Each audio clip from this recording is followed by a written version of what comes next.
welcome everyone. I just wanted to officially say welcome, Venerable. We're very, very, very happy to have Venerable visit Kurukulla Center again. And as always, if I forget, please come back and always come back and teach. and Venerable was ordained in 1977. She studied under His Holiness the Dalai Lama, Lama Zopa Rinpoche. She studied under Lama Yeshe, who's the spiritual heads of the organization we are affiliated with. Venerables also the abbess of Sravasti Abbey, and with some pamphlets and information out there if you're interested.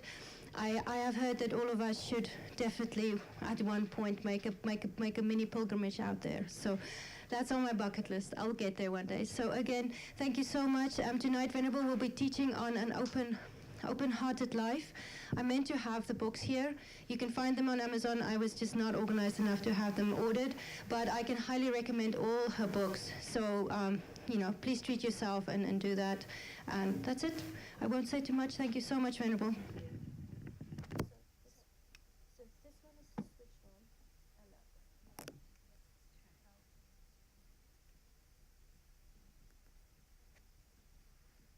Okay. Could we turn off these spotlights? Remember, every time I come, I ask you to turn off the spotlights. Thank you.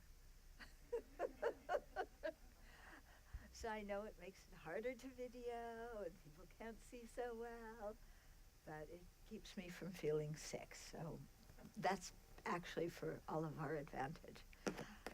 It doesn't sound like this is amplifying. It is? Yeah? You can hear okay? It needs to be louder? Okay. Because this isn't pointing towards my mouth. It's pointing away. Maybe it goes for the other ear. Oh, it goes in the other ear? Oh, yeah. I bet it does. Can you be dyslexic with microphones? Okay, let's see. How is that? Is that better? Yeah? Is it loud enough? Okay. Now that it's loud enough and you can hear, we're going to be silent and do a little bit of meditation, because I like spending a few minutes of silence with everybody before we have a Dharma talk and get into working with our minds. So if you could just have your hands in your lap, sit up straight, lower your eyes, and then take a minute and check in with your body. See if there's tension anywhere, and if there is, then consciously release that tension. So especially check your shoulders, check your jaw, check your belly and see if you're holding tension there.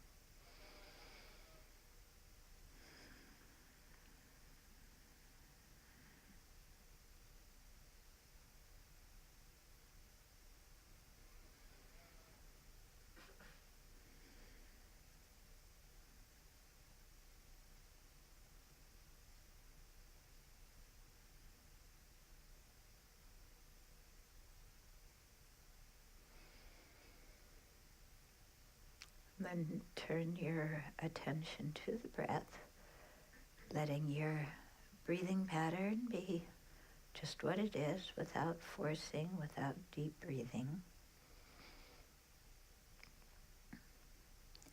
But simply be aware of what's going on as you inhale, as you exhale.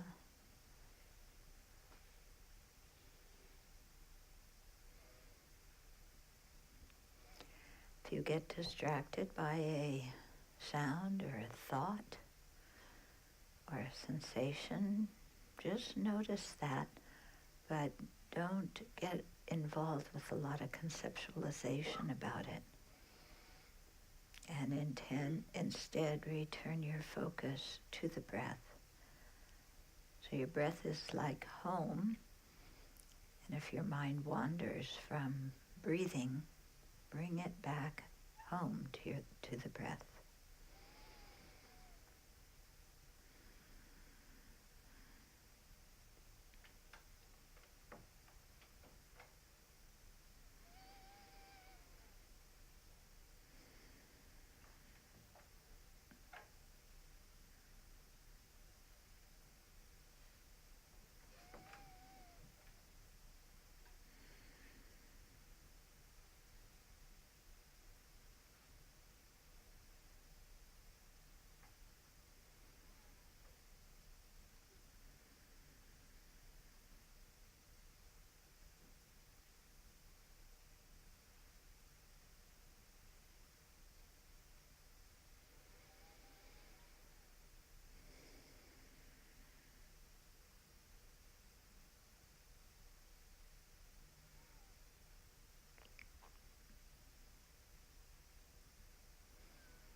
take a moment and cultivate our motivation so that we're all here for the same reason.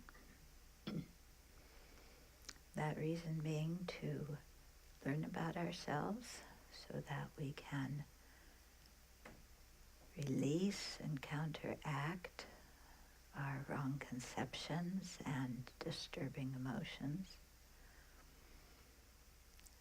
so that we can identify and enhance our good qualities. And to do this inner work, not simply for our own happiness, but understanding that we are related to every living being. To want to be able to influence others in a positive way,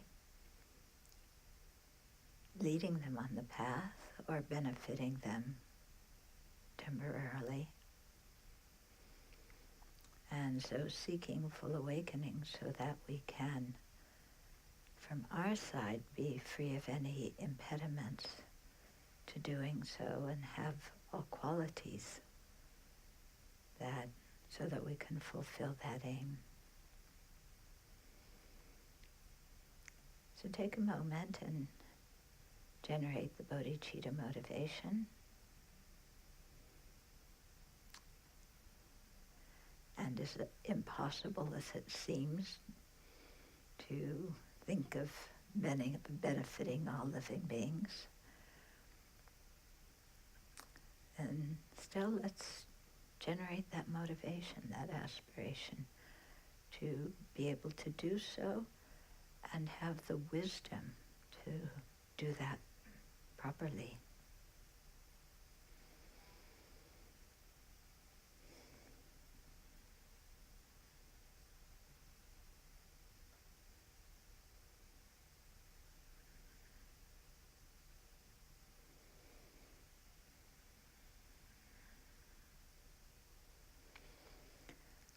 So slowly open your eyes, come out of your meditation.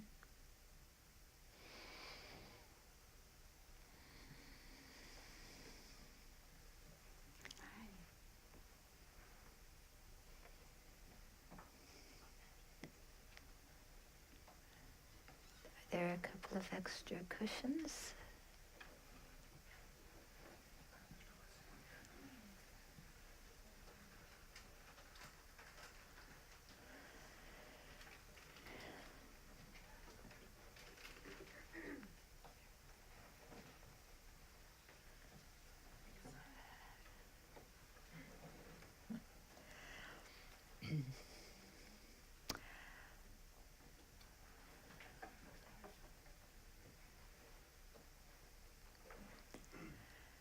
Okay.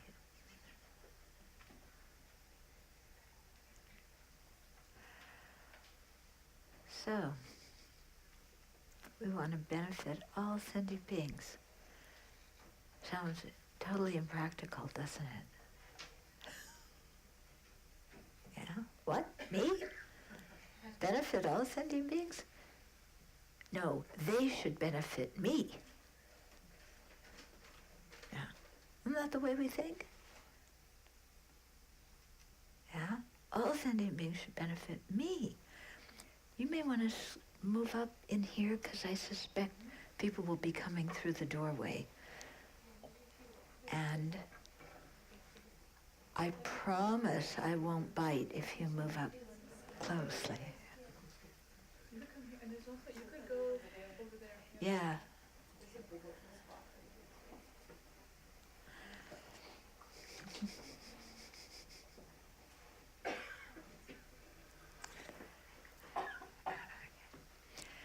So we think about benefiting others, and it's wonderful to know that we can, and yet we have a lot of interferences to being able to benefit others. Yeah. First of all,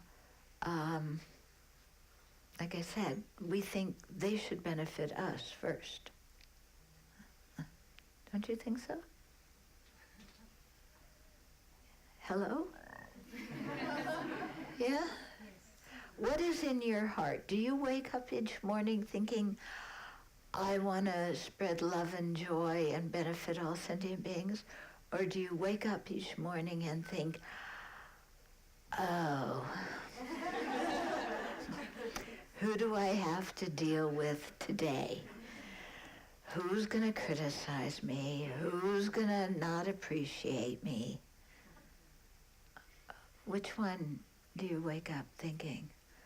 Or do you just wake up and like slam the alarm clock and roll over? Okay?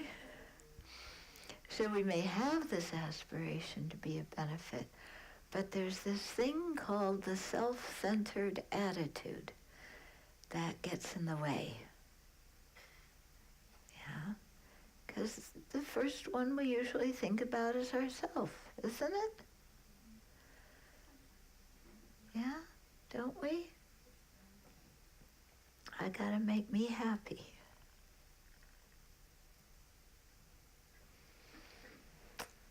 There it is.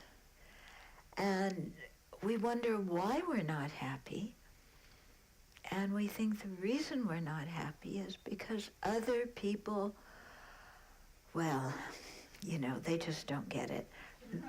You know? Yeah, other people lie to me, they cheat me, they don't appreciate me, they don't love me.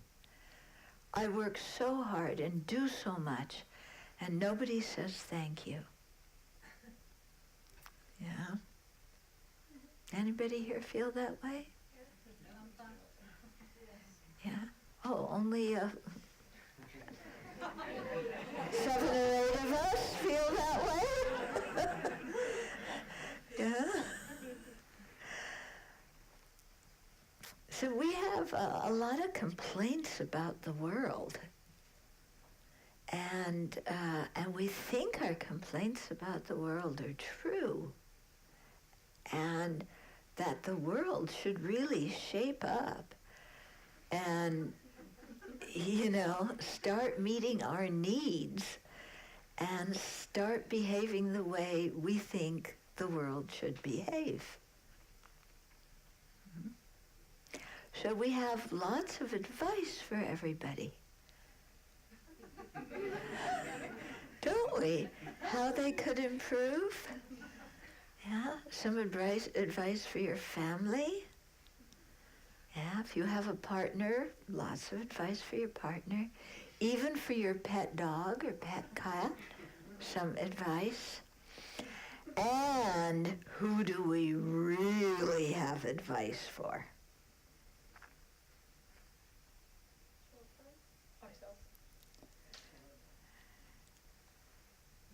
You guys don't read the newspaper?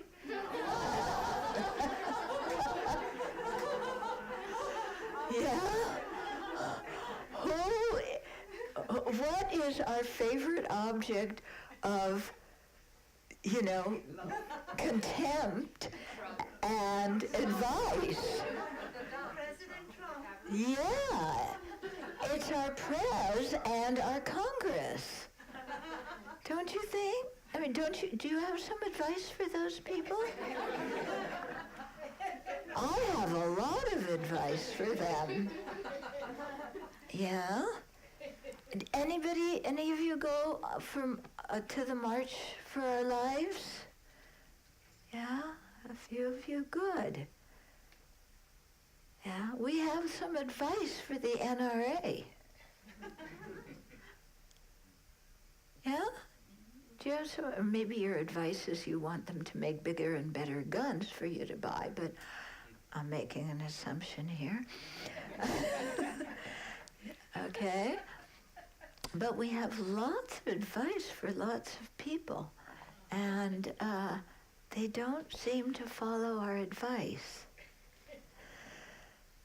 And then we feel frustrated, we feel despair, we feel depressed and hopeless, and we just kind of go, well, what to do? and then we go drink and drug, or go shopping or gambling, or exercise our thumbs to avoid the whole thing. Yeah?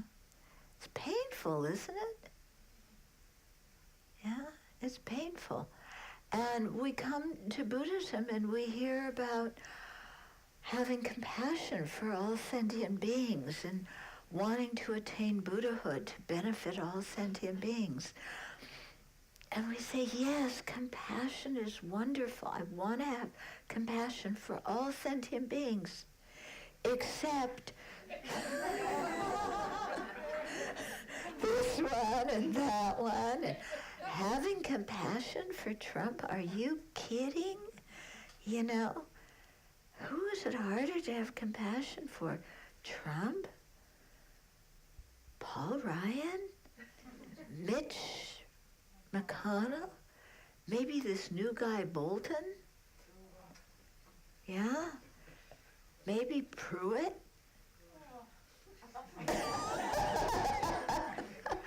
Yeah? These people really challenge our compassion, don't they? Yeah? Not to mention the people who bullied us in first grade, the people who abused us, the people who, you know, directly harmed us, and so on. Yeah? So we like the idea of compassion, but compassion can be very hard. Yeah? Yeah, we want to hit something.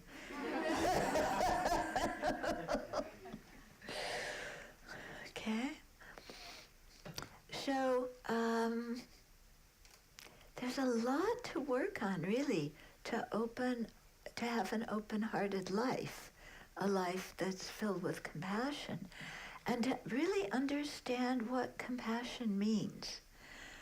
So I can't say I have a perfect understanding of it, but I can share some things with you that I've learned, basically by trial and error. Okay? So when I first met the Dharma, it's like, compassion, that's wonderful.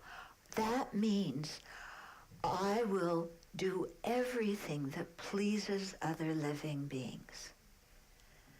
And as a result of my compassion and pleasing other living beings, they will all appreciate and love me. Wrong. Okay? Wrong on a lot of levels. First of all, compassion doesn't mean that we do whatever other people want. Because we have to remember other people are under the influence of ignorance, anger, and attachment. And some of what they want is harmful, is dharma damaging, you know? Trump wants to do this military parade, spend millions of dollars to air freight tanks to Washington. Yeah? Do we want him to have what he wants? Is that beneficial for the country? Yeah. If we have a relative who tells us they need money, but we know they use it for drugs, is it compassionate to give them money? Okay. When people have racist views and we want to make everybody happy, is it compassionate to agree with them and support those views? What does it really mean to be compassionate? You know, does it mean being, okay, there's Goody Two-Shoes. Yeah, do you remember Goody Two-Shoes? Yeah, she's related to Susie Cream Cheese. Okay, and they're all related to Peter Pan as well. Okay, so does being compassionate mean we become a people pleaser. That we're always frantically running around, completely anxious that we're not meeting the needs of everybody. So we do this and we do that, and we do the other thing. We help this person, we help that person. We run around here and do that. We volunteer here at this organization and volunteer there at that organization, and we do this and this whole thing and please our whole family and please the whole country and everybody in our workplace. We're all running around and we clean the counter after everybody else. And yeah, we're doing it right, aren't we? Aren't we? Is that compassion? You know? That we're so anxious about people pleasing. Yeah, that we drive everybody around us crazy. Oh, don't do that. Let me do it for you. Okay? So people-pleasing and compassion are different. Because people-pleasing has the underlying motivation of, I need people's appreciation. I need love, I need to be needed, and this is my way of fulfilling my needs. So the motivation isn't really other people's benefit. It's coming back to what I need. So, yeah, you understand? Yeah, so something's wrong there, you know. And then also, when we have that kind of motivation of wanting something in return for our compassion, then when other people don't give it, we feel really disillusioned. And sometimes other people, can you imagine, we're trying to help them, and they tell us to go away and mind our own business. Oh, horrible. And then we say, nobody appreciates me. I'm trying to save the world, and the world doesn't want to be saved. Yeah. Okay, so we have to be careful. Compassion isn't doing what everybody else wants. It's not making everybody else happy. It's working for their benefit. And sometimes we don't really know what benefits other people. Yeah? We think we know. And we have to act, we do our best, but sometimes we miss the target, yeah, because we don't have the power to know other people's karma, to know, you know, their inside tendencies and inclinations and so on. And then sometimes, you know, we want to be compassionate, but, you know, I'm just tired. I want to stay at home tonight. Read comic books. Watch, what program do you watch on TV? I don't watch TV. What does everybody watch? Netflix. Yeah, so something on Netflix. Yeah, compassion for can wait until tomorrow.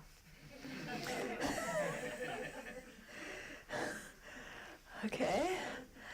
So it's, yeah, I'm not trying to discourage you from being compassionate. I want to encourage you to be compassionate.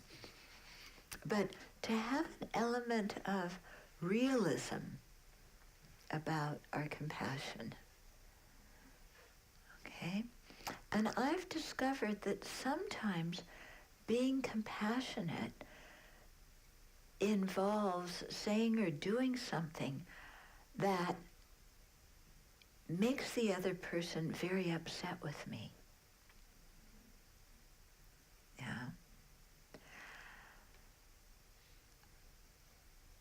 Because especially, okay, like I'm working with Dharma practitioners. If you sign up to be a monk or a nun and join a monastery, you're signing up for people to point out your faults. Because that's how we improve. Yeah. And so I'm one of the people who point out people's faults. Isn't that great? I get to point out their faults. Yeah. Which believe me, don't sign up for that job. Yeah. But, sometimes in the course of helping people, you have to point things out to them that they don't really want to hear. Or in the course of just helping people in regular old society, you have to do things that aren't going to necessarily make them happy. Okay?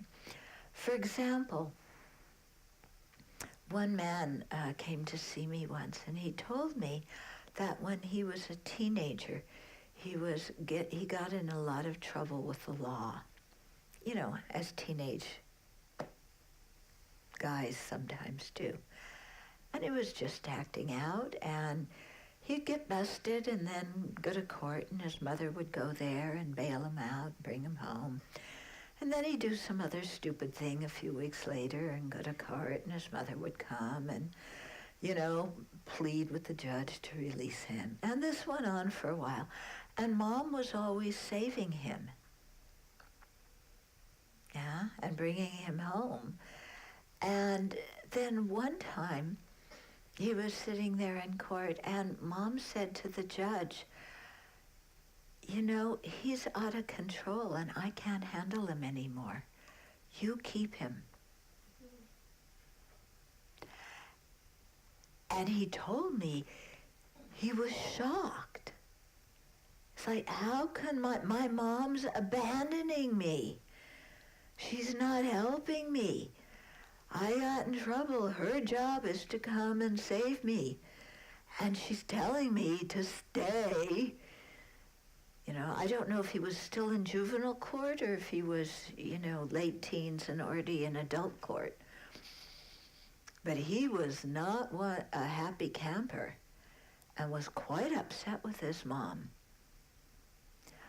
But, he told me, it made him put his feet on the floor and realize that he was responsible for his situation. It was not his mom's responsibility to keep saving him, that he did the actions that brought that result, and if he didn't like the result, he had to act differently. And so he did. Okay. And I thought, his mom was really brave. Can you imagine being a mom and letting your kid stay in the can? In jail? That's hard. But she really did the right thing, even though he was mad at her.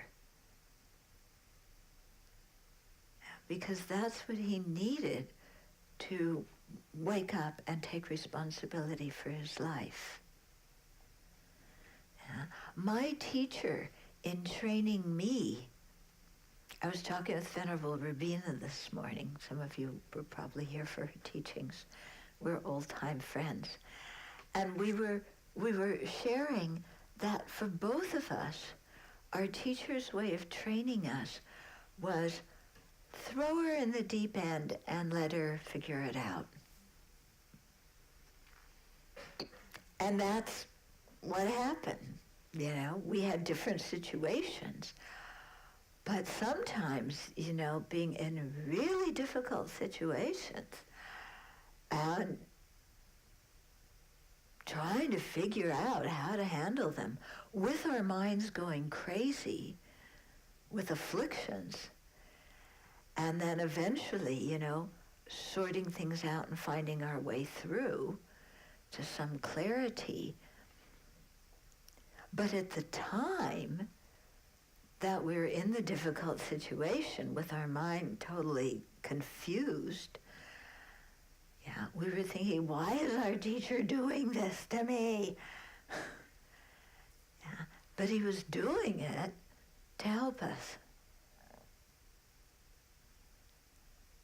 Okay? So sometimes, not all the time, sometimes, to benefit somebody, we have to do something that makes them somewhat uncomfortable. Yeah. Other times, out of compassion to benefit them, we have to step in and give advice. Other times, we have to keep our mouth closed and let them figure it out. Yeah, the ways of benefiting others are so broad.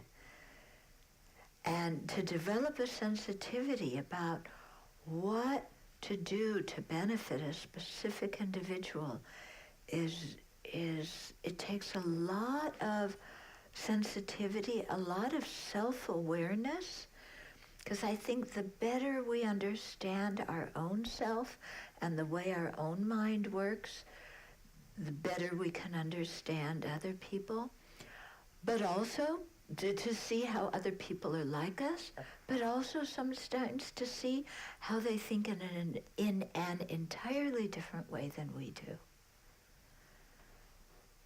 Yeah? And then to give them that space. Okay? So it's to know exactly how to act with compassion is not easy. What we need to cultivate first is that compassionate attitude, okay, that at least wants to help.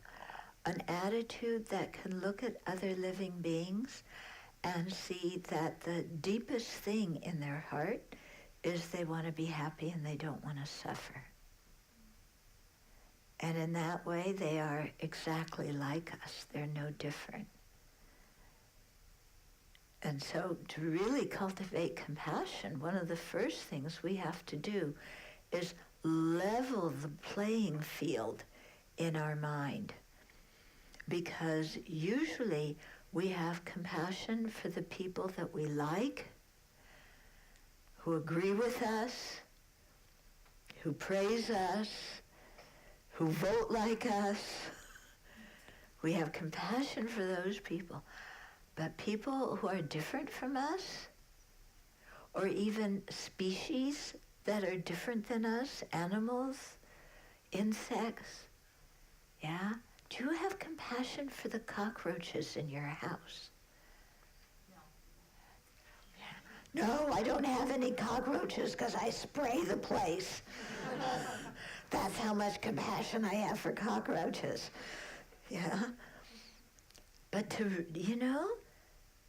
really look at living beings as beings who have feelings, who want to be happy, who don't want to suffer, and who are under the influence of ignorance, anger, and attachment, such that in their confusion, they don't know how to create the causes for happiness, and instead they create the causes for suffering.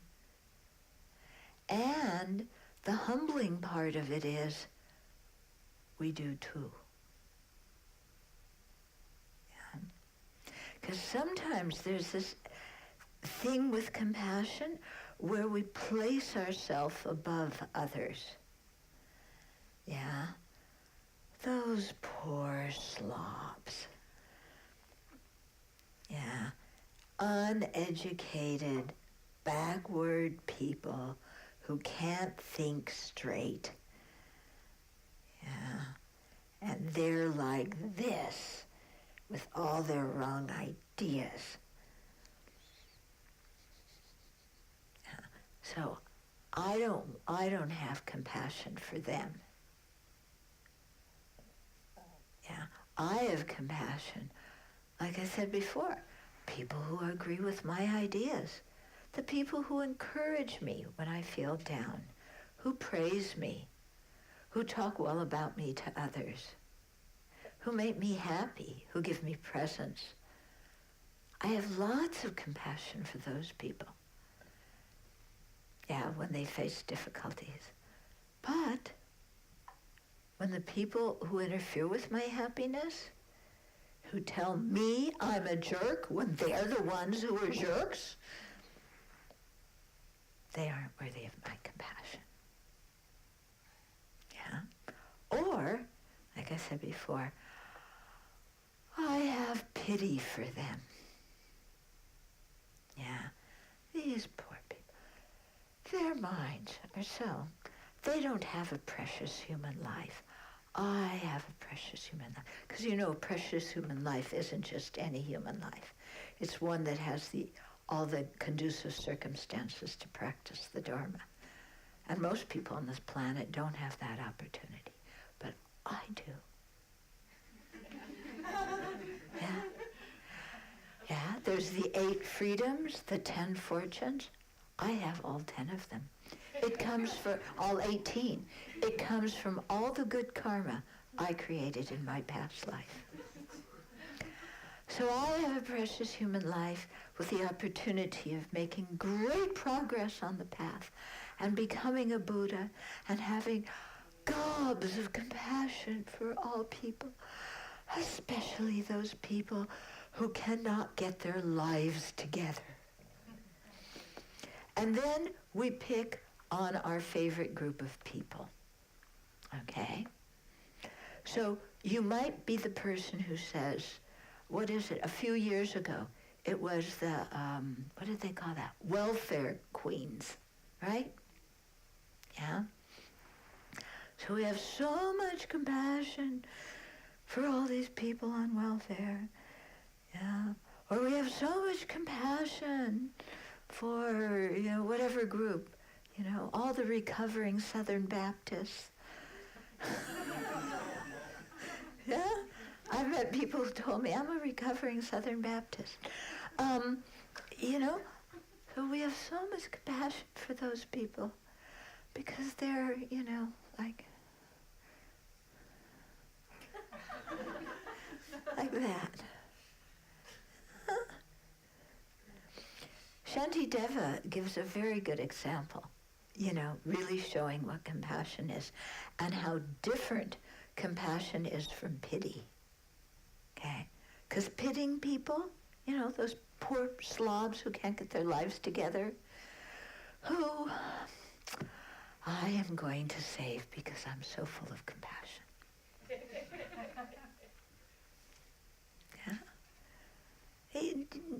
Are those thoughts lurking in your mind somewhere? Yeah, I'm exaggerating them, but check up. Huh? So Shantideva said, when our foot steps on a thorn, yeah, or nowadays it's a rusty nail or a piece of glass, and the foot is injured, yeah, the hand reaches down and pulls it out, cleans it up, bandages it, and life goes on. That's it. Okay? The hand doesn't say, I am the great and glorious hand. And you stupid foot, yet again, stepped on another rusty nail, piece of glass, thorn. How many times have I told you to look where you're going? I've told you many times, and you don't look where you're going. And you injured yourself, you idiot. But I, the great and glorious hand, am so full of compassion. I'm going to come down and pull the rusty nail out and give you a tetanus shot and bandage it up. And don't you forget that I helped you, because you owe me something now.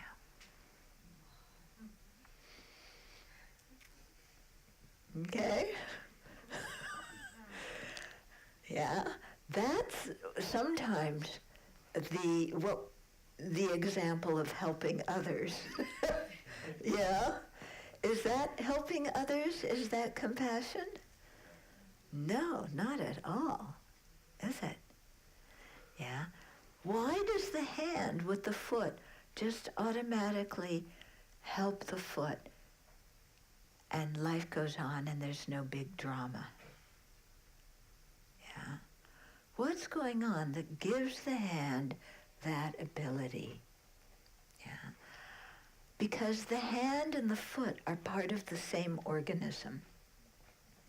They're different, but they're part of the same body, and they depend on each other, and they realize that they depend on each other. So they help each other. Yeah, as human beings, as living beings, we are part of the same organism of all sentient life. If we see ourselves that way, as part of all of sentient life, then helping another sentient being is not a big deal. It's like the hand pulling the thorn out of the foot. When we think of ourselves as separate individuals, yeah, and this is a problem with American culture and Western culture in general, is we are separate individuals trying to be our own stars. And then we don't feel like we're embedded in this interdependent network. And so that's what brings the pity and the condescension and the drama. Whereas when we really feel, we're all part of the same thing, then helping someone else is like helping ourselves. Mm-hmm. Okay, but our culture encourages us to be an individual, doesn't it? We're taught that from the time we're very little. Yeah, even in pre-K now. Yeah, who got the gold stars? Who's the best student? Who is the most, kindest to the other kids on the playground? We all want to be stars, and we're taught to be individuals. So we all conform and be individuals. Okay? And we're taught, talk big about yourself. When you go for a job interview, yeah, and the person who's interviewing you says, do you know about this? And you don't know anything about it. You still say, oh yes. Or you say, I know something and I learn quickly. But that's a giveaway that you don't know what you're saying. So you usually say, oh yes, I know that. Yeah. Who says I don't know at a job interview? Yeah. When my niece was applying for college, one of the questions was, to write about yourself. And I said, why don't you tell them about your talents and then tell them about the things you need to work on? Because I personally would respect somebody who I could see could evaluate themselves well, rather than somebody who was trying to market themselves. And I said this to my niece. My niece was horrified. My sister-in-law got mad at me.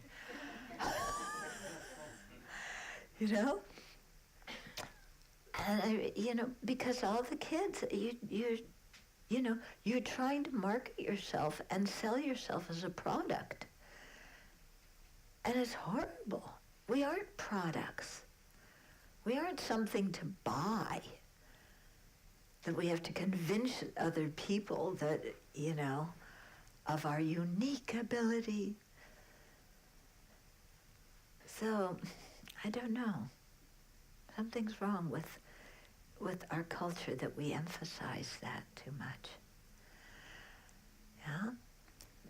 But I think if we can see ourselves as part of the whole and think about benefiting the group and not dividing people into friends, enemies, and strangers so much.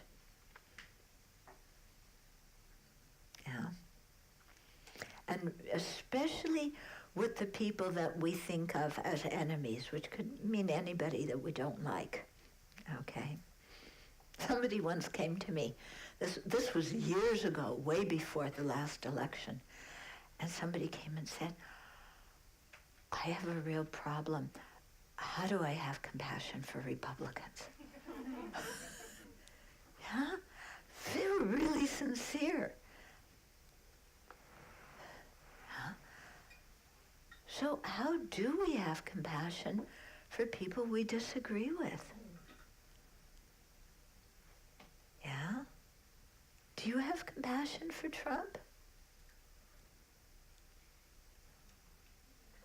Yeah?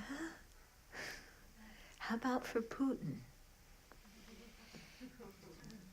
Yeah. So it's, these are people that I think we need to work at. Having compassion for the people who are kind of us, that's not too difficult. But especially the people that push our buttons. Yeah. Or how about Aunt Ethel, who every time you talk to her tells you her same story of complaint about other people in the family? Do you have a relative like that? Every time you call them, they tell you the same critical story about another relative or a friend or somebody. And it's like you could repeat the story together with them. You've heard it so many times. Can you have compassion for that person? Yeah. What about, or do you feel like, I just want to hang up? Or maybe put the phone down, go and do something, because they're just talking. Yeah. Or how about somebody who's very sick in the hospital?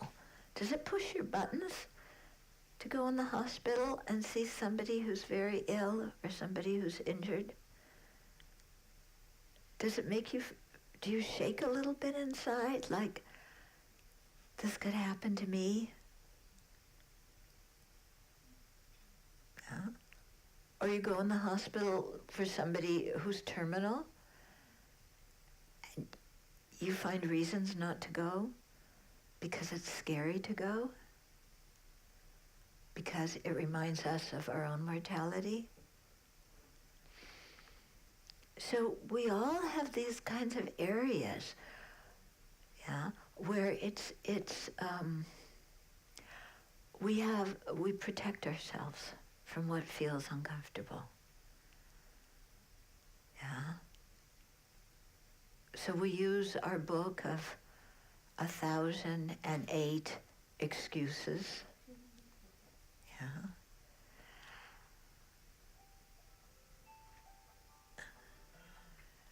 That's the reminder for 1,009th excuse. Okay.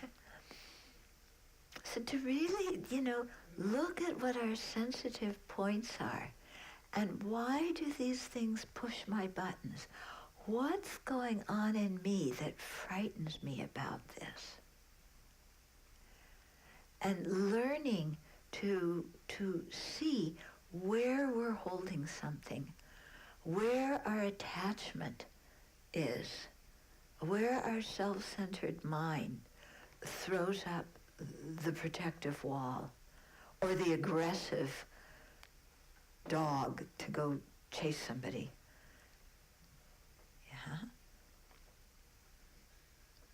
So it's very interesting to explore this and see those things in ourselves. And the nice thing about seeing those things, as uncomfortable as it is, is that once we can acknowledge it, just the first step of acknowledging something already loosens its hold on us. Yeah, just acknowledging that we have a button, that we are sensitive, that sends us ballistic. Just acknowledging that already is really big progress, because we can't heal those parts of ourselves. We can't disperse those afflictions or melt those walls without recognizing them. Yeah, it's like if you want to clean a room, you have to see the dirt. If you can't see the dirt, how are you going to clean the room? Okay? So there's nothing wrong with seeing the dirt. Don't see your own dirt and go, I'm the only one who has dirt. Everybody here is pure. I'm the only one. I'm such a horrible practitioner. I wanted to be a great Buddhist, and look at me, I'm a disaster. Yeah, don't get into that drama.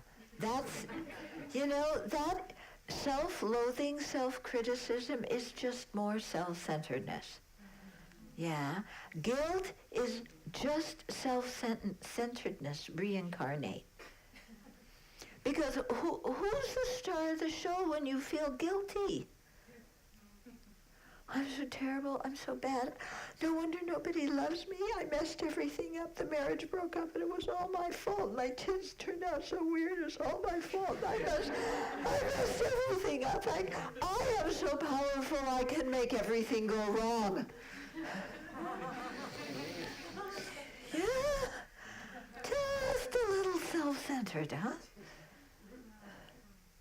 Yeah? So to see that kind of stuff and learn to laugh at it. I mean, when we practice Dharma, we have to have a sense of humor. Yeah, it's absolutely necessary to have a sense of humor. Because if you take yourself too seriously, when you start discovering all these faults in the self-centered mind and the self-grasping ignorance and all 84,000 afflictions that we've got to free ourselves from, if we take ourselves too seriously, then we can't move. Yeah, so we have to be able to laugh at our own foolishness and be transparent and be willing to just acknowledge stuff and laugh at it. Okay? So, for example, there's two stories here. One of them was when I was in retreat many years ago, and, sitting at my puja table and with my altar and my mala, saying lots of mantra, accumulating lots of mantra, and doing the visualization and the light's coming, and then I'm radiating light. And then I thought, my teacher, I'm sure he's clairvoyant, and he sees what a good practitioner I am doing retreat. As soon as that thought came in my mind, I cracked up laughing, and I said, that shows how I'm not such a good practitioner. And that's what he's seeing right now. Is not how great I am, but how corrupt I am. And I had to laugh, because what my afflicted mind was doing was hysterical. It was so silly, that you just have to laugh. So, at our monastery, we lived together, and, you people think, oh, all the monastics, they look alike, same clothes, same hairdo, same cookie cutter. No. when you live in a monastery, you live with people that if you were in ordinary life, you would not speak to. You have the same faith and aspiration, but their personalities drive you buggy. Okay, totally buggy. And, and then we, of course, never think that we drive other people buggy. We don't do that because we're nice, kind, tolerant, patient people who clean up after all these other slobs in the monastery. And let me tell you, some people come to the, because we have all sorts of lay people come, yeah? There's a lot of people who do not know how to make a bed. I'm serious. A lot of young people come, they've never made their bed before. We have to teach people how to sweep a floor. I'm not lying. They've never swept a floor before. Okay?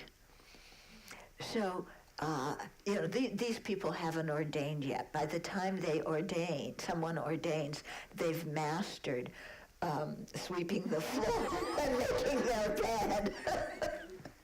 But seriously, people come, they've never done that. Yeah, they don't know how to vacuum. Yeah, they don't know how to do dishes. It's amazing, yeah. Anyway, when you live together with people, you try and hide all your stuff that isn't so becoming. And instead, of course, other people's faults are so visible. Yeah. And out of compassion, we have to point their faults out to them, yeah, so that they can improve. Yeah. But then we discover something very shocking, which is they see our faults. And we've been trying to cover them up so well, yeah, that every time somebody comments on a fault, we have a whole explanation for why we act that way. It's called being defensive. But we don't see it as being defensive. We are educating them about why we do stupid things, basically. Yeah, but it gets kind of alarming, like, oh, everybody here sees my faults. And I'm trying to, be such a good practitioner, just be a good person, and they're not supposed to see my faults, but they do. And then you have to get used to being okay with everybody knowing our faults. And this isn't just in a monastery. In your family, do people know your faults? Do you know their faults? Yeah? Whenever you get to know somebody, yeah, these things are evident.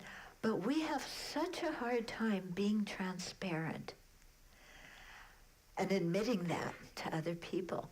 But if we can acknowledge our faults and admit them, first of all, it takes the steam out of any criticism. And second of all, we have much more self-acceptance. Yeah, we feel more comfortable with ourselves. We don't feel comfortable with our faults, but we feel like, okay, this is where I'm at this time, and I might as well accept it rather than trying to be Mr. or Ms. Perfect. Okay? Do you have things in your life that you wish you could do but you can't? Or you haven't learned to do? Or you did and you blew it?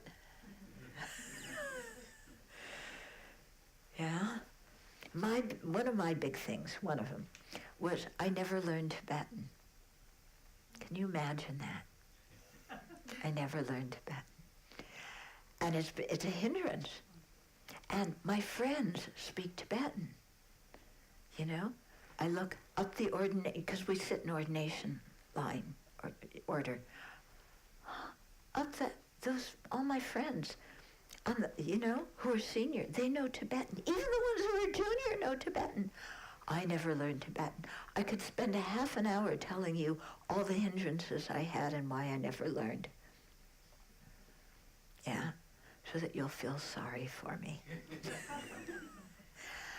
But it was a big thing for me to really make peace with that. Yeah, to really make peace. You know, because my teachers, I think, would have liked if I knew Tibetan and could talk to them directly. That never happened. Yeah. But to just make peace with that and accept myself for what I was, at least this lifetime, yeah, with the consolation prize that the Buddha didn't speak Tibetan either. Yeah. Yeah. So that, just being comfortable with that. Knowing at the monastery that, you know, people see when I'm irritated. Yeah. And people see when I eat too much. Yeah. And people, see, they know my faults. And I have to be okay with that. And just that in itself is a practice that I think is a step towards being compassionate towards other people. Because when we can accept ourselves and acknowledge our own faults or weaknesses or whatever, without hating ourselves for them, without criticizing ourselves and beating ourselves up and telling ourselves what failures and how awful we are, but just simply accepting it, then the more that opens the door for us to look at other people and shed that critical mind. Okay? And just see, so-and-so has a problem with this. This thing is a real button pusher for so-and-so. Yeah. And to see that, but without criticizing the other person, without throwing them into the enemy camp and thinking of how we can retaliate. Yeah. But really being able to open our hearts in compassion to that other person. Yeah. And so I think that comes, the more we can accept ourselves, the more we can accept other people. Okay? So, I look at Donnie. Yeah, that's what I call him. I look at Donnie. And Donnie is not a happy person. Yeah? He's powerful. He's rich, he's famous, and he's very unhappy. Yeah, how do I know he's unhappy? Somebody who watches TV a great deal to see what other people say about him is very attached to their reputation. Somebody who tweets angry things to other people, who wakes up in the morning and the first thing they do is send angry tweets, is not a happy person. Yeah? Somebody who, blames others and makes generalized racist statements is not a happy person. Why should I hate somebody who is unhappy? Yeah? What use does my hating unhappy people do? Okay. So I'm using using Donnie as an example, it could be somebody personal in our lives who mistreated us or abused us or betrayed our trust or who knows what. Yeah, but they do that not because they really want to cause harm, but because they're unhappy. Yeah. So in the same way that we can look and see our own faults and accept them, can we look at other people's faults and say, you know, they're just trying to be happy and not suffer. And yet, this is what they're doing, trying to be happy. And it's a sure sign that they're actually creating the cause of suffering. And their behavior is not making them happy. Yeah. So I venture to say that I think Donnie is one of the most unhappy people.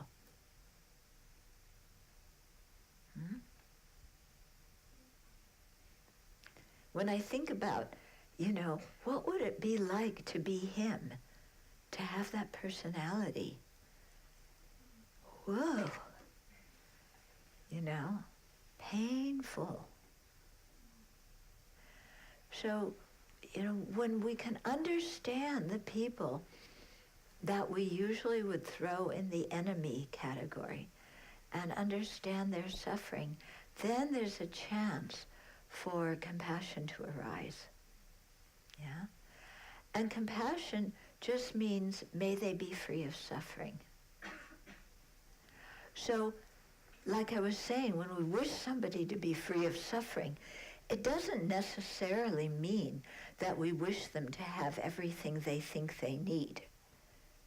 You know, he thinks he needs high poll ratings. He thinks he needs the highest attendance at his inauguration.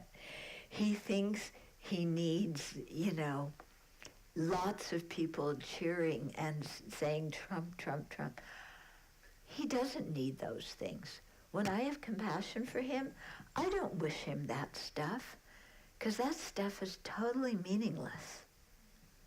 Yeah, I wish him to be free of that hunger for external affirmation that he's never going to have. Because external affirmation doesn't cure the emptiness and loneliness and dissatisfaction in our own heart.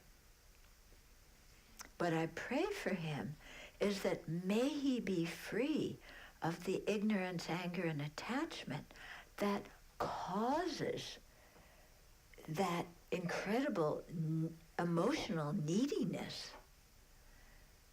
Yeah? So that he doesn't have that, and then he can look at people with kindness. That's what I pray for him. So, you know, it's relating to what I said at the beginning. We don't necessarily want, out of compassion, give people what they think they want. You know? What sometimes is better is to think more broadly about what really would bring them happiness. Mm-hmm. So one of the things that made me very happy was, I think it was last year, maybe it was before the last inauguration. His Holiness, the Dalai Lama, spoke to Congress just for 5 minutes. And, you know, what's that guy's name? The Senator Cruz from Texas? That guy, you know? He heard the Dalai Lama. Wow. You know, some seed was planted in his mind. Paul Ryan heard the Dalai Lama. Yeah? So thinking, okay, you know, small seeds planted in people's minds, may they ripen in their future lifetimes so that they can follow the Dharma path. So that's, you know, One of the things I do, and I'm saying this, I'm talking about politics specifically, because we get a lot of requests at the Abbey from people writing us and saying, help! Yeah, we're so discouraged by what's happening in the world. Help! But one of the things I do is, Buddhists, we do a lot of prostrations. When I do bowing, I have the whole administration around me bowing. We're all bowing together. Because, part of the instruction is you imagine all sentient beings around you. Yeah? So it's not just some blob of ambiguous sentient beings. Yeah? It's these people who I really disagree with. Yeah? Kind of Donnie on one side and Wayne LaPierre on the others. And, we're all bowing to the Buddha together. Yeah, can you imagine that? Have to try. But I find that helps me to have tolerance and compassion for people. Yeah, to see that they have the Buddha nature, they have the possibility of becoming Buddhas. And so I imagine them joining in the practice. Yeah? And that's a big help to my mind. It sure beats what I hear some other people say about them, yeah? Okay. So, anyway, that was a little bit about living an open-hearted life. We kind of roamed around a lot of different topics, but I think there was some core there that maybe came through. What I'd like to do is open it to questions and maybe answers. Answers are not guaranteed. And comments that you may have. And we'll do the mic just for the live stream.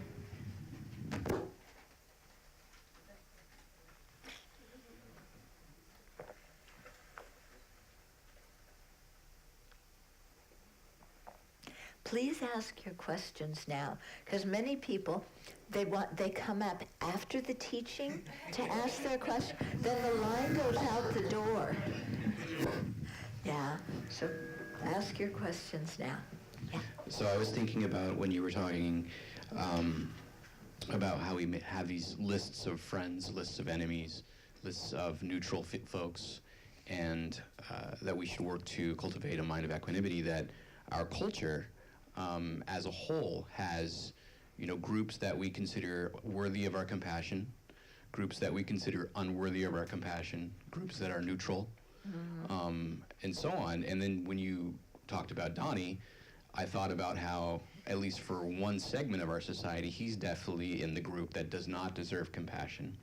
He has all the power, he has all the authority, he has, everything that he would want, and it's just not, culturally speaking, considered appropriate to have compassion for him. And that our culture is just very sick like that. Yeah, that's a problem with our culture. Yeah, is we are taught to have anger at people that we don't like. And we're taught to have anger. Our anger is justified. Yeah, we should be angry. We should never forgive them for what they do. And what's the effect of that on our mind of holding hatred for somebody else or holding a grudge against somebody who harmed us? When we hate somebody, when we hold a grudge, who suffers? Us. We're the victim of our own anger and hatred. Donnie's eating cheeseburgers. He's okay, he's not suffering if we disagree with him. Wayne LaPierre is having steak at the Trump Hotel. they're not suffering due to our holding a grudge. When we hold a grudge, we suffer. Yeah? So this is something that I think we have it very wrong in our culture. Very wrong. This thing of holding grudges. Yeah? You know the Parkland thing. So I think these kids are great. But of course, I was a Vietnam War protester. And we stopped the war. And I think these kids can do it for gun control. But I watched one time, some journalist was interviewing a group of a few of them and said, do you think that Nicholas Cruz should have the death penalty? And most of the kids who were there said yes. One person said, yeah, I think he should suffer. One person said his death wouldn't mean any, wouldn't bring back the other people. But most of the kids said yes, immediately, without thinking. And I thought, wow, this shows our American conditioning, that we are taught to hate and not forgive. And right before I left to come here, I made a little video and talking about this. And we're sending it, hoping that they see it as part of their fan mail and it might make them think. But yeah, it doesn't do any good. No good at all. Yeah. But then what we get confused about is, well, if I don't hate the person, then that must mean what they did was okay. If I forgive them, it means that what they did was okay. No, that doesn't mean what they did was okay. We can forgive somebody and say very clear, what they did is not okay. The action was harmful. The action needs to be stopped. But that person has the potential to become a Buddha. So we separate out the action from the person. Yeah? So forgiving somebody simply means that we're letting go of our anger. Our forgiveness doesn't do anything for anybody else. Yeah. Similarly, when we messed up, we think we need other people.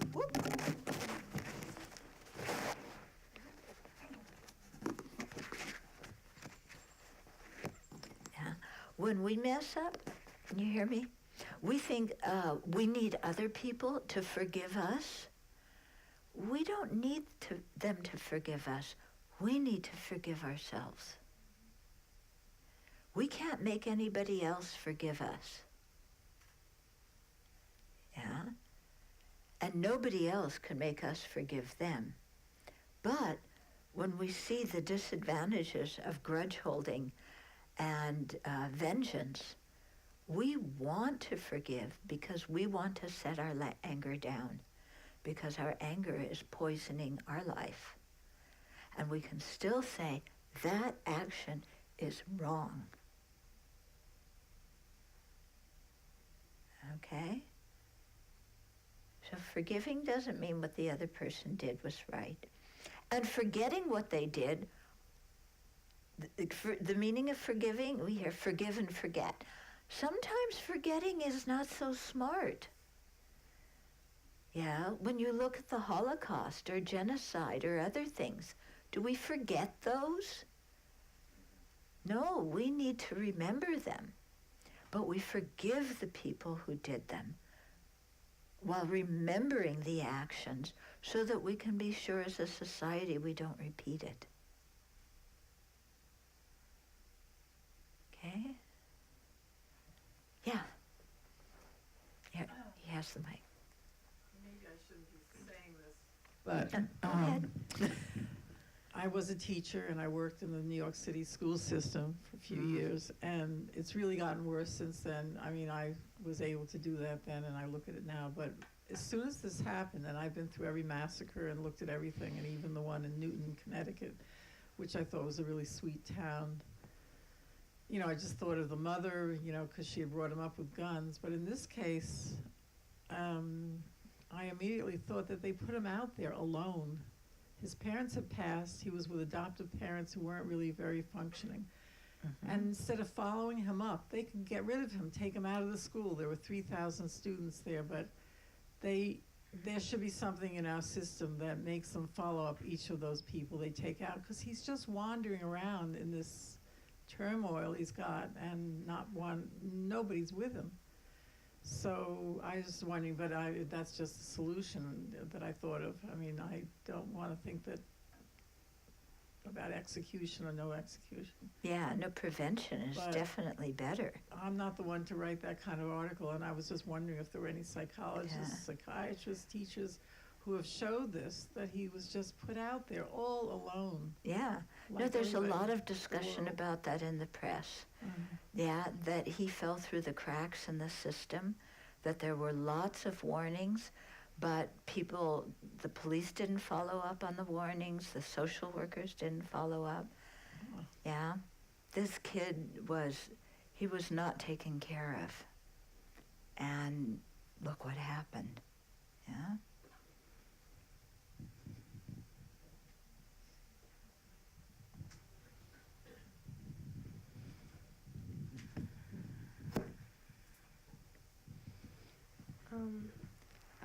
I don't know if it. Where are you? I'm right here. Okay. So, I am part of the younger generation, you could say, that has chance to, kind of like, stop. Sorry, I'm nervous talking.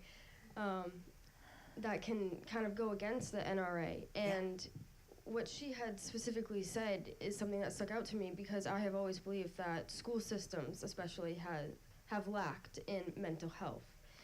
And I know. And the thing is, though, they're part of their 1009 excuses, you could say, is how it's too sensitive of a topic, and therefore they should disregard it completely. And sometimes I don't blame the school for that, because it can be very triggering for people.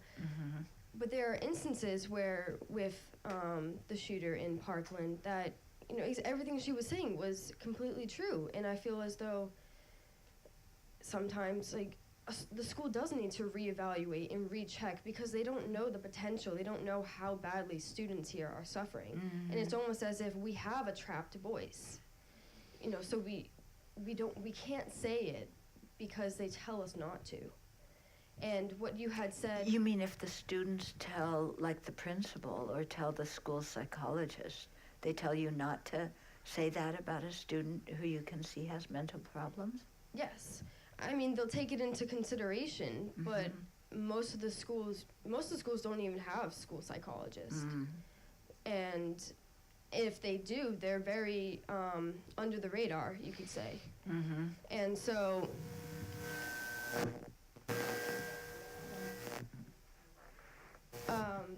one of the things you had said was how we are growing up to rules and what the culture and society is telling us.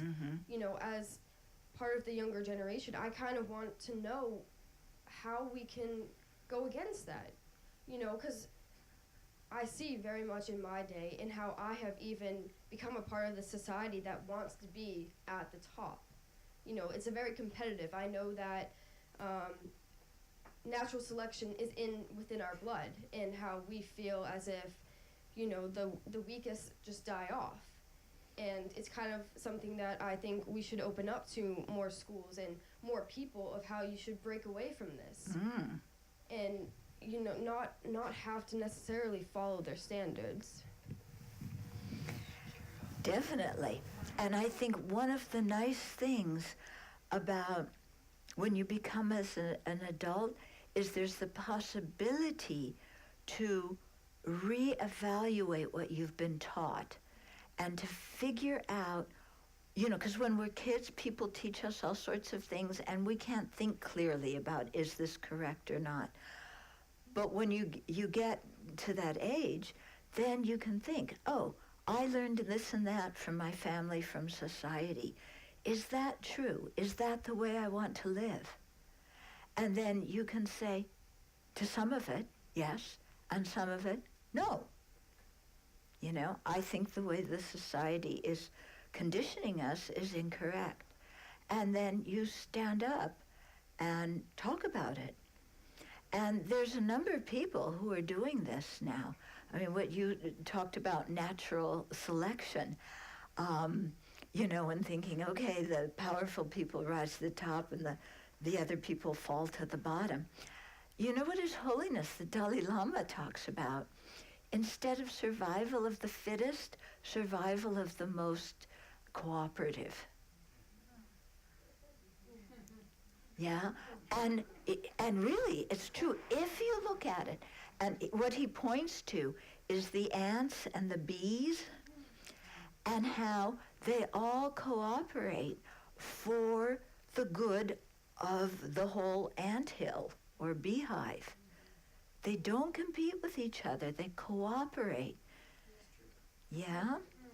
And so, you know, if we human beings cooperated, we would survive much better than if we believed in this survival of the fittest.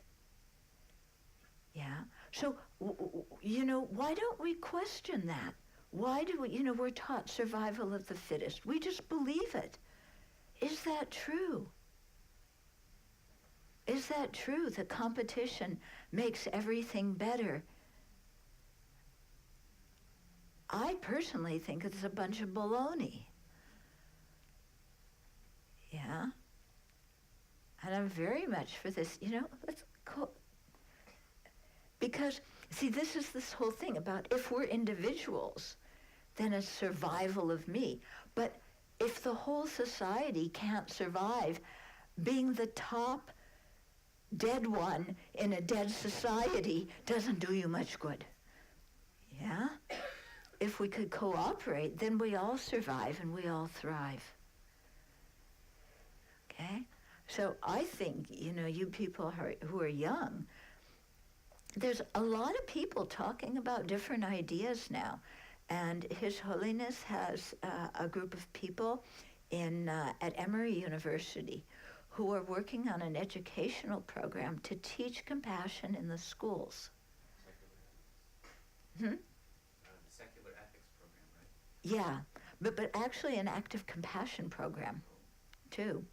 Yeah, and so to get involved with that kind of stuff and talk about it and bring it out and, you know, as, what do they say? Be the change that you want to see. Mm-hmm.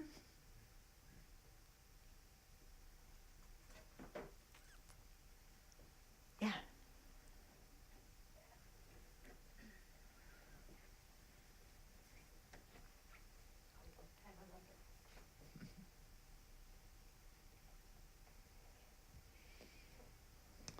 On a totally different topic, Okay. I'm just curious to know a little bit more about your experience trying to learn Tibetan, what challenges you came into, and ultimately why you didn't learn the language.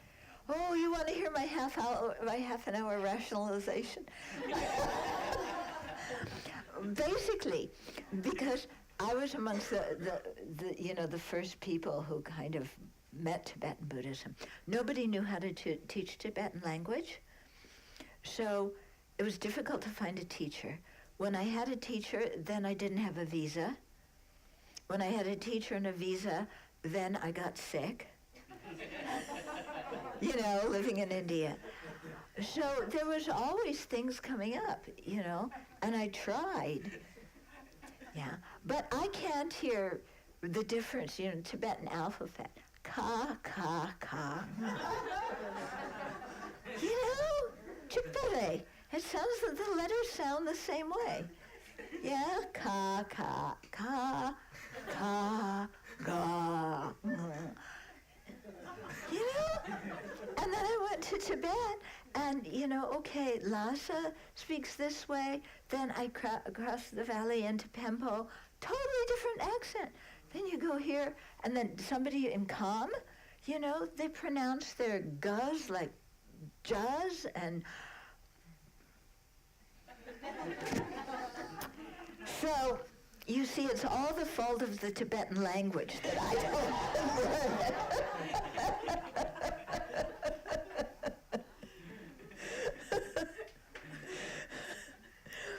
But then I think of people learning English, and you know, we can hear cha and ja, but I can now understand why people can't hear the difference between cha and ja, and why people can't say the and that. Yeah? And the difference between pa and ba. Yeah, when you know the language, those things, they're so obvious. When you don't, it all sounds the same. So, yeah. I'm more interested to hear, how did you let go of that desire to learn? Yeah. How did you finally let Okay. Well, I still have the desire to learn, but I just had to deal with the reality of the situation that, you know, if I had been able to learn when in my 20s and 30s, it was good. But by the time I got older, there were other more important things that I felt I needed to do rather than learn Tibetan. So I did those other things. And what's interesting, too, is I did find one benefit of not learning Tibetan, which is it made me really think deeply about the meaning of the Dharma, because I couldn't just rely on jargon. You know, sometimes if you know the language, then you rely on jargon. I couldn't do that. So it really made me think more about the meaning. So that was one good thing that I console myself with when I feel like a dum-dum. Yeah? But you just, okay, you know, my life's work this time isn't, you know, because you see, at the beginning, the image I had, the model I had, was you learn debate, and you learn all those studies, and, you know, you become like Jay Rinpoche. You become an expert scholar and debater and an expert meditator. And I wanted to be like Jay Rinpoche. And so I wanted to go to the monasteries in the south to study debate, and you needed to learn Tibetan to do that. But aside from the fact, even if I had learned Tibetan, they wouldn't have let me go. Why? I was a woman. I couldn't join the monasteries. Okay? So,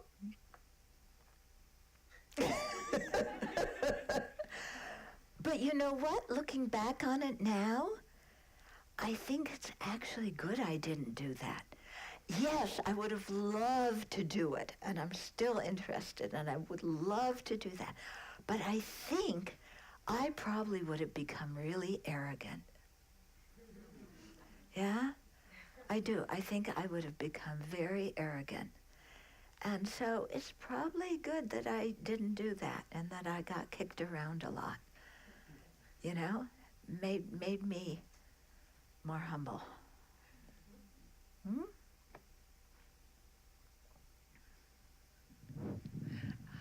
Hello. I'm curious to listen when in 1977 that you decided to become a Buddhist nun. 77. Yeah, 1977. Yeah. So when you were in 20s, was that transition? I would imagine it's not something that you are. One is fully ready, fully knowing. I don't know that, like having that confidence. This is the way you want to do for the rest of your life, and versus all the things that around me that probably is not supporting that decision. How was that transition? How was that decision made, and how did you make through that? When I began to learn the Dharma, it just went right here. And it gave me a whole different way of looking at life, and it gave me the tools to look at my own mind, to work through some of the difficulties that I had. It made sense logically. You know, it gave me some purpose and meaning, because I didn't find much purpose and meaning in, you know, the standard American dream. And Buddhism really did that. So I never, you know, it was like I never made a decision. The decision made itself. It was just like, this is what I want to do. And my teacher made me wait about 2 years, or a year and a half, which I didn't want to do, but it's good if you listen to your teacher. Yeah? Just one additional question on top of that. So how do you view the difference being a full-time nun versus being a lay person still working in a society? Okay. Do I tell you the truth, or do I make it sound nice? Some of you are going to be horrified. I am so happy I don't have a husband and children. Really, I am so happy that I don't have those. If I had a husband and children, I would not be here with you tonight. Yeah? I could not be here with you. I would have to be with my family and taking care of my family. And by this time, my children would have had grandchildren. And then you have not only children, but grandchildren. You know? So, yeah. I'm happy. I realize that some people love having children, and that's great. You know, that some people love having children. But it just was not the thing for me. Yeah? And I got married before I ordained. Very nice man. Yeah? But I wanted to be a nun. Yeah? Because it gives you so much freedom. People think, oh, a nun, you have no freedom. You can't drink, you can't dope, you can't smoke, you can't go to movies, you can't sing, you can't dance, you can't make out with your boyfriend, you can't sneak out and do all these things. You can't. How can you stand being a nun? Okay? If there's certain things you want to do, then being a nun or a monk sounds like prison. But for me, it was liberating. It was like, oh, now I can do what I want. Yeah? I don't have to fit into society's mold with everybody breathing down their back, telling me their opinion's what I should be. I am free to cultivate the Buddhist teachings in my heart and transform my mind and try and become the kind of person I want to become. And I couldn't do that in a regular lifestyle because I had too much attachment. Huh?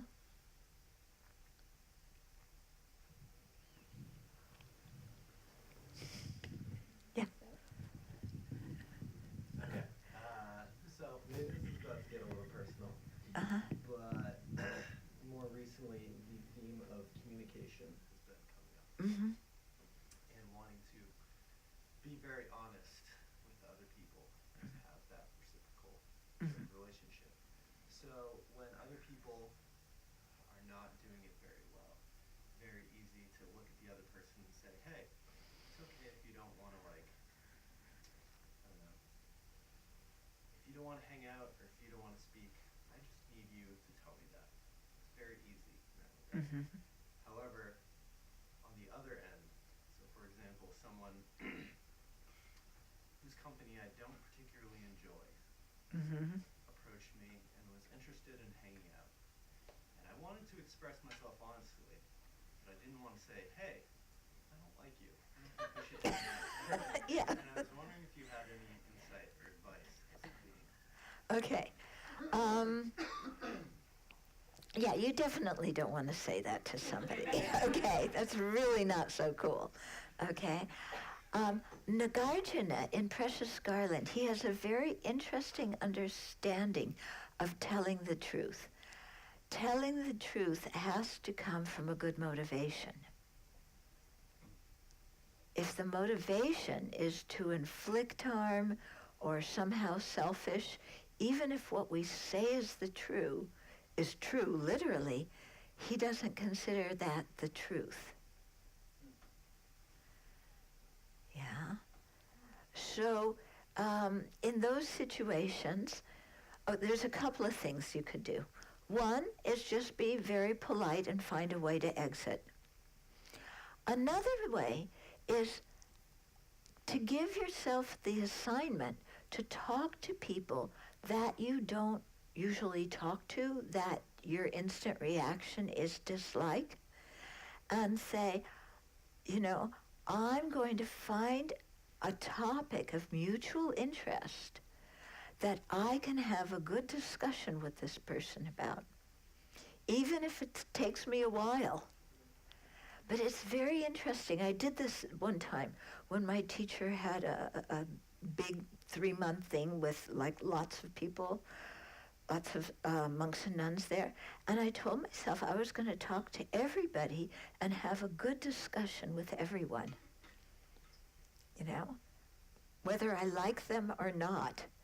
Because you can learn a lot from people that disagree with you. And just asking people about their lives and their backgrounds and their experiences and why they think what they think. They may have experiences you never dream of. They may have conclusions from things that you hate. But it is so educational.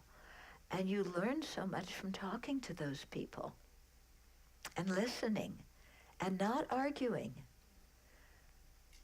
but letting them educate you about how other people think. Yeah? Okay, in the back? Yeah. So we're going to have to end soon, I think, yeah. Can I talk? So for those of us who are not free as nuns, I was wondering about if you could tell us a little bit about freedom and self-compassion, or lack of freedom and self-compassion. Okay. Freedom and self-compassion. Yeah. Or for those of us who are not free, how do we practice self-compassion? As a nun. When you said you can do whatever you want, practice Buddha and... Yeah, well, but you see, what I want is, it's not whatever I want. I have 348 precepts. Okay? And that's just one set of vows. If you have the Bodhisattva vows, there's more. So it's not I can do everything. When I say everything I want, it means it doesn't mean I can do everything. It means I have changed what I want, and even though I can't be what I want all the time, I have the freedom to try and train my mind and practice so that I can become like that. Yeah? So everybody actually has that freedom. It's just we have to realize we have it and use it. Most of us are trying to be what we think other people think we should be. Yeah? Yeah, and it's our own mind that isn't free. Yeah, it's not other people because other people put guilt trips on us. It's because we buy into the guilt trips. Okay? So that is internal work that we have to do ourselves. And I spent a lot of time, because I had a lot of guilt, I was raised in a guilty culture, okay? No, seriously, I led one retreat, and we divided up into Catholics, Protestants, and Jews, and we talked about guilt. And then who had the most guilt?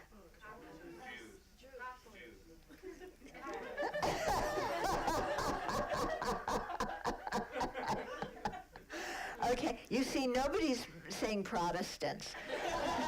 And in this group, too, Protestants forget it, you know?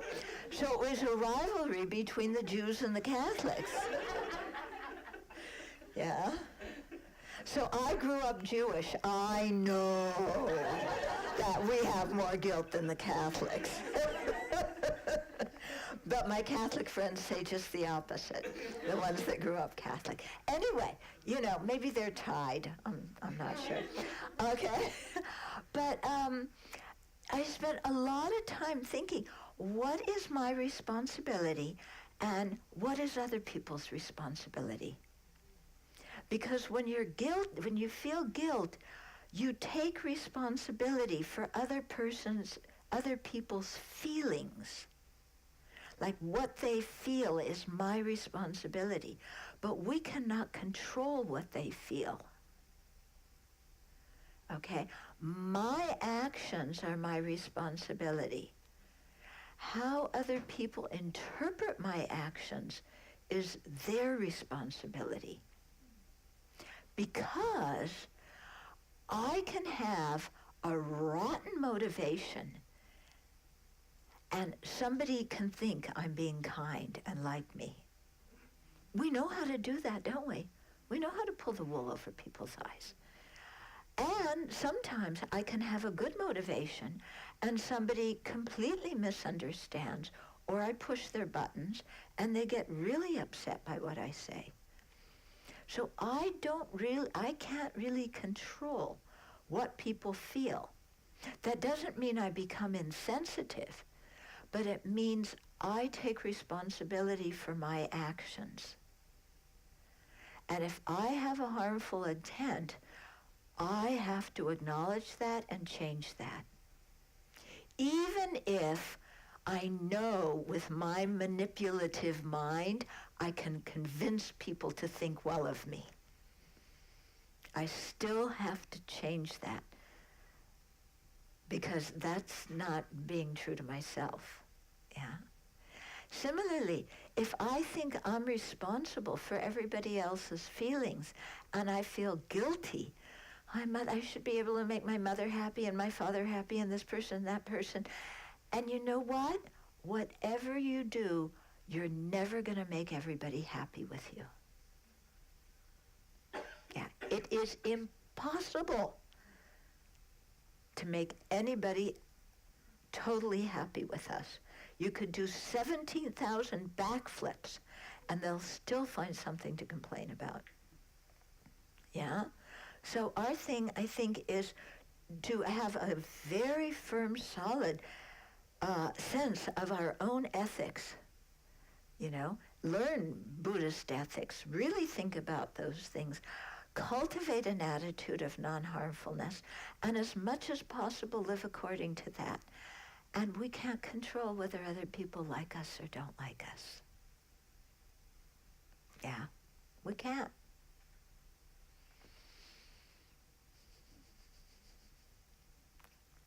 Anyway, even if everybody likes us, does that mean we're a good person? And if everybody hates us, does that mean we're a bad person? No. We have to learn how to evaluate ourselves. Yeah, and monitor our own motivations, our own mind. Okay? So you have the freedom to do that.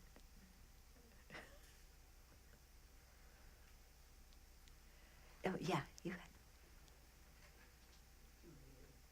No, the lady here. Her. I know you've been waiting. You've been waiting. Oh, okay. So two more questions and then we'll stop. Okay. I think you just answered my question. Oh, but okay. a lot of what you were saying when you were speaking resonated with me, that I felt like you were talking directly to me about some issues, and I was thinking more of, I agree, be the change that you want to see, but how do you lead that change for others? Or how do you, if someone is angry at you, how do you I can let that go, but how do you mend it? Okay. I guess is the word. Okay. Some things we can mend, some things, because we can't change anybody else's mind. Yeah, we can't make somebody else change their mind. So if we did something harmful to someone, we can apologize. That doesn't mean that they'll accept our apology or whatever, but that's not important. The important thing is that we forgive ourselves and we make the apology. What they do with the apology is their business. Hopefully it will help them. If it doesn't, what can we do? We can just wish them well, keep the door open, and maybe sometime something will happen and they'll be able to let go. Hi. So I think probably in a similar vein to the last couple of questions, I think sometimes it's much harder to have compassion for yourself than other people. And we can, and it made a lot of sense and resonated with me when you talked about how really that actually is kind of self-centered when we hold on to this guilt and blame and all those things. So I was like, yes, all right, that's wonderful. Now, how do I stop it? Like, I think that's like a bigger question, but I also think like in that moment when you're just starting to spiral and feed your own ego, how do you interrupt that to be able to get a little clarity? Okay, so remember what I said at the beginning, that just noticing something is a big step? So here it's like, oh look, I'm running the tape of what a lousy person I am. I'm running my self-critical, I'm a failure, good for nothing tape. Because that's what it is, isn't it? We say the same thing to ourselves over and over and over again. Yeah. In America, we specialize this. Really? I think, my theory is that this self-loathing is one of the biggest hindrances to Dharma practice among people in the West, especially in the U.S. Yeah? Because we get so wrapped up in self-loathing and low self-esteem. So first you notice it, then you stop, and then it's very interesting. You listen to the thought, to what you're saying to yourself, and sometimes you even write it down. You know, what do we say to ourselves? I blew it.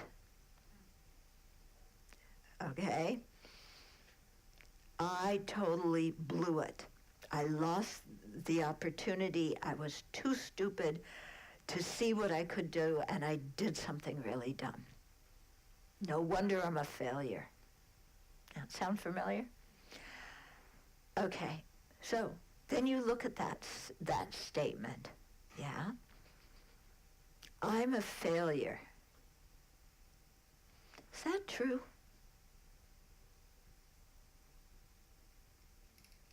Is that true, that you're a failure? When you look at yourself, you know, I'm a failure. Everything about me is a failure. Excuse me, I can make toast. I can make a cup of tea. Yeah? I can do lots of things. If I say to myself, I'm a failure, is that true? No, it's one big fat lie. Maybe I made a mistake, but that doesn't mean that as a person, I fail in all aspects of my life. You know, that is total hogwash. So a lot of this stuff, the self-talk we have, if we stop and just write it down and ask ourselves, is this true? We'll see that it's not true at all. that it's exaggerated statements. Yeah. Another one of our big ones, nobody loves me. I'm unlovable.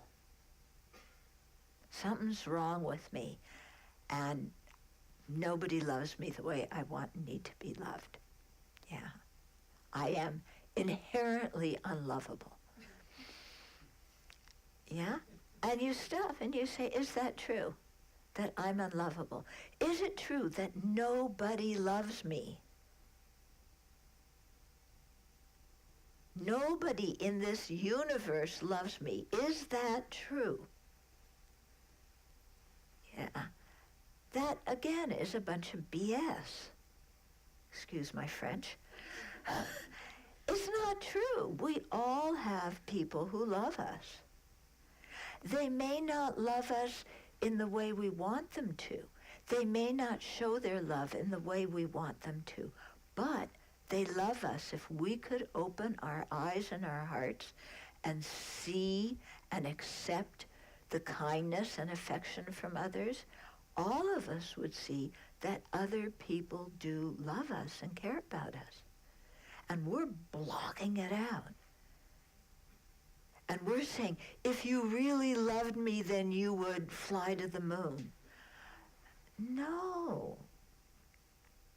Yeah. Somebody doesn't have to act in a certain way to love us. Love is just a feeling. And even if you don't have ordinary human beings who love you, think about the Buddhas and Bodhisattvas. Yeah, they care about us. In fact, it said that they care about us more than we care about ourselves. Yeah, of course we're not totally unlovable. That's just the extremist mind making up a bunch of stuff. Okay? So that's how you start to dissect it. Yeah? You look at what you're saying to yourself and really question, is that true? Not true.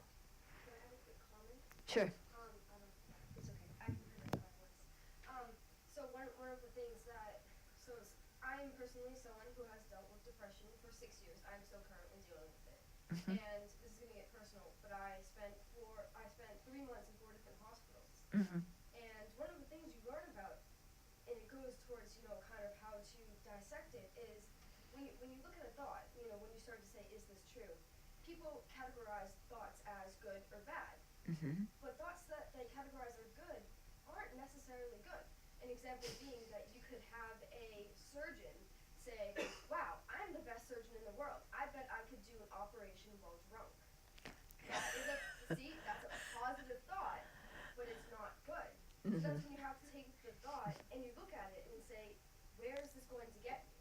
Is this going to get me in the direction needed to move on forward? Yeah. And that's when you have to dissect your thoughts of, is this helping me? Yeah. More than, is this bad or is this good? Mm-hmm. And that's just what I wanted to add on to say to her, because it is, like what you were saying, we have all or nothing thinking. Yeah. And, very black and I white bet, thinking. Yeah, exactly. And I bet a lot of people could relate to that. And there's a whole list of things that I got a handout on, actually, Mm-hmm. convenient, that tells you, what in your mind are the negatives that you do. And you basically check off and you say, wow, I do exaggerate things and think like, oh my God, everybody hates me. I do think I'm a failure just because I failed one test. And again, it all goes back to, is this thought helping me? Mm-hmm. So that's just something that people could keep in mind. Yeah. Thank you. Okay, let's just sit quietly for a minute. I call this digestion meditation. Okay? So think about something you heard so that you'll remember it and you can take it home with you and use it in your life. Okay?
then let's rejoice that we spent the evening like this, thinking and sharing about things that are really beneficial, that can have a long-term impact on us and on all other living beings.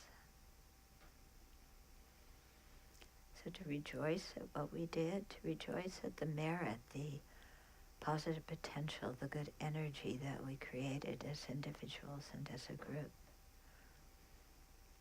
And then to send that out into the universe.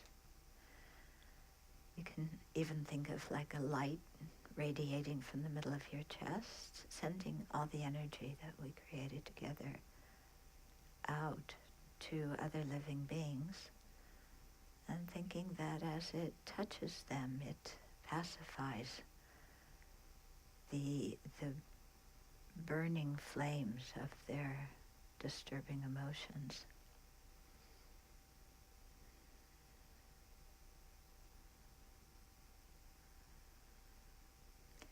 Due to this merit, may we soon attain the awakened state of Guru Buddha, that we may be able to liberate all sentient beings from their suffering. May the precious Bodhi mind, not yet born, arise and grow. May that born have no decline, but increase forevermore.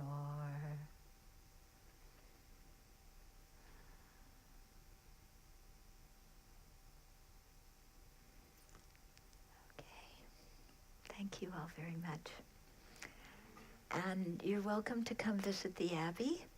Yeah, there's some brochures out there, and we have lots of stuff on YouTube and the website, so enjoy the Dharma.